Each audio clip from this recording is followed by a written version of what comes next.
香港係我出生嘅地方，今次離開咗之後，真係唔知道幾時再會返嚟。每一次諗到呢一度，都真係覺得好唔捨得，所以我決定喺臨走之前要走遍全香港，用我部 4K 嘅相機拍低香港而家嘅一刻，俾大家無論喺世界任何角落都可以隨時懷念香港。我曾經以為香港咁細，應該好快就會行完啦。原來香港比我想象之中大好多好多。香港真係一個好有趣嘅地方，去到每一區見到嘅嘢都唔一樣，有摩天大廈、大小商場、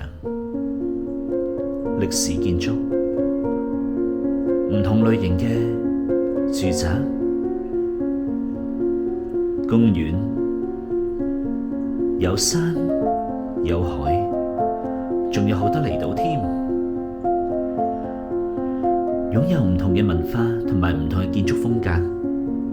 無論係好嘅壞嘅，都係我哋嘅香港。